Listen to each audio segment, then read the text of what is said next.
toxic. What was I breathing in for so long, for all those years? You can't see or smell it. It's completely invisible to human senses. And millions of Canadians have no idea it's hiding in their own homes. We're talking about radon, a radioactive gas that's the top cause of lung cancer among non-smokers. Research shows an estimated 10 million people across the country are living in houses with high amounts of radon, and the number of homes with dangerous levels has more than doubled since 2012. Scientists are trying to tackle this hidden threat to prevent deadly cases of lung cancer. The goal is to save lives, but as we found out, that's an uphill battle.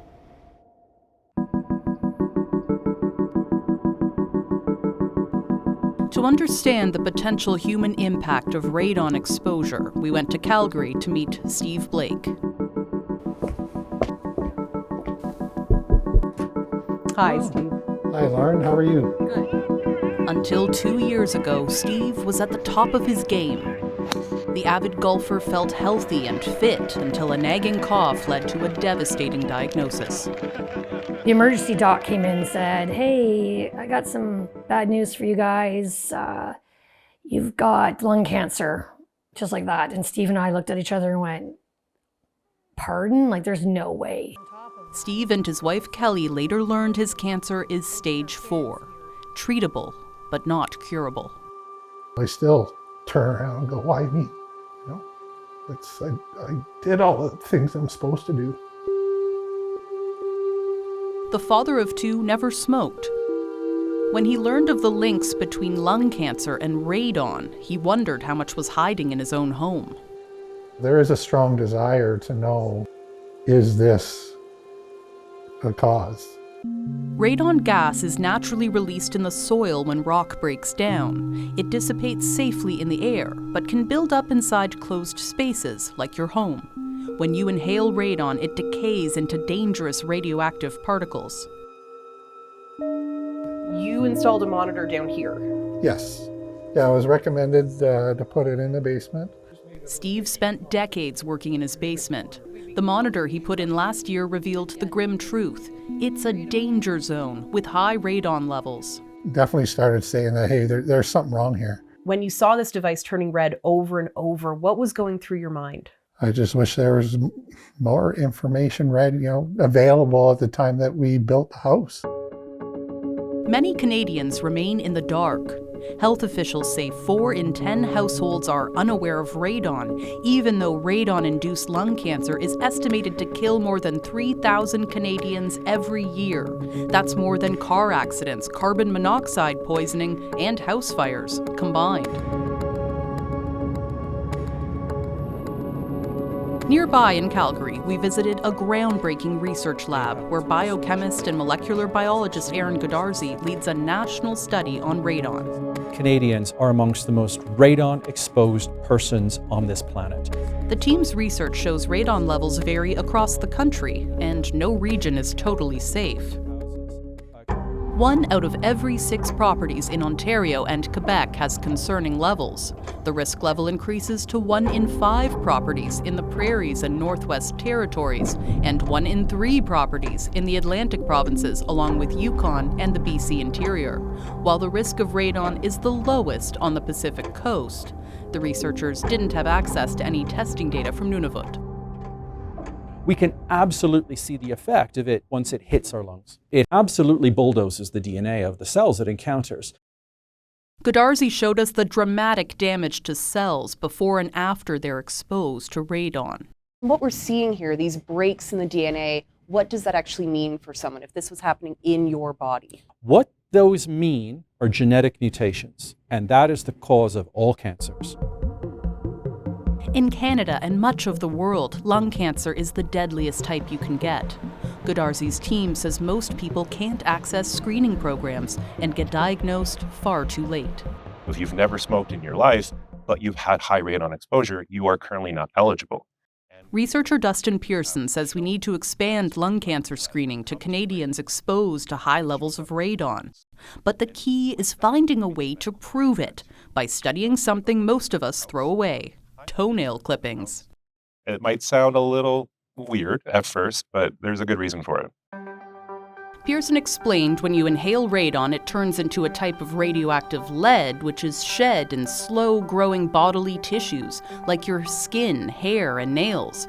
Toenails have the least exposure to chemicals and cleaners. Now there's something in them that we can actually measure.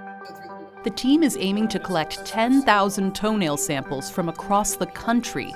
They're processed in a special metal-free lab to prevent contamination, then analyzed inside this massive machine. The ultimate goal of all that work? Save lives, save healthcare dollars, and to reduce the overall burden of lung cancer in Canada. So what about all the houses across the country that could be slowly exposing people to toxic radon? The only way to know what's happening in your own home is to have it tested by a professional or by installing a monitor.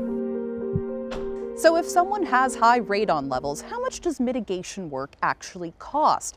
Well, first, if you need to test, radon monitors are sometimes given out by regions for free. But if you're paying out of pocket, they can cost around $200.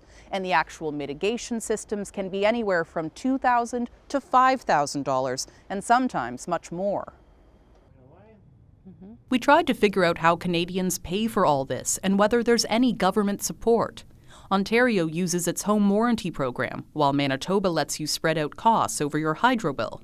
But really, it's very patchwork. Most provinces don't have any grants or funding for radon mitigation, and there's no one federal program covering the whole country. We know that cost is a significant barrier to people actually taking action on radon. Sarah Butson is head of the Canadian Lung Association. She says charities like hers try to fill the gap. If you know that you can't afford actually mitigating on the other side of that, why test? Last year, Butson says the organization doled out around $150,000 to help roughly 100 households afford mitigation work. The reality is that programs like ours are at capacity, and so we need more support to actually be able to fill that gap even further. The last leg of our journey took us to Ottawa. We brought a long list of questions for the experts at Health Canada. Hi, nice to meet you. Inside this lab, scientists like Pavel Makarski are working to protect more Canadians from the dangers of radon. We have the wide range of detectors that you can see here. You can see that they come in all shapes and sizes. The team tests out home radon detectors for accuracy inside this sealed chamber.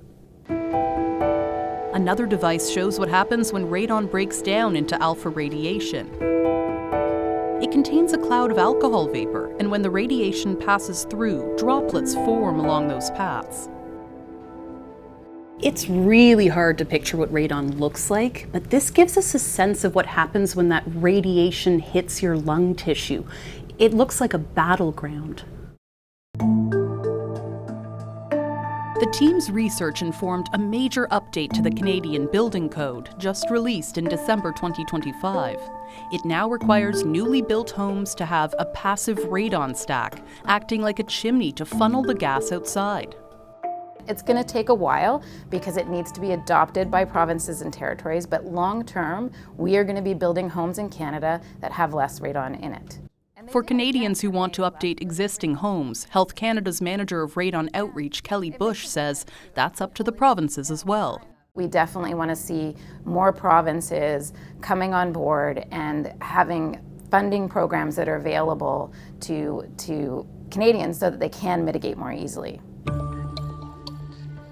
Without more awareness and support, many Canadians could keep living in homes with high radon levels without ever knowing it, just like Steve Blake. He's hopeful experimental treatments will extend his life, and he's now installing a radon mitigation system in his home, even though there's no way to prove what caused his stage 4 lung cancer. There's no test that they can, blood work, whatever they could pull from me and conclusively say it was your basement that gave you this cancer, it's the house that's going to kill you. Lauren Pelley, CBC News, Toronto.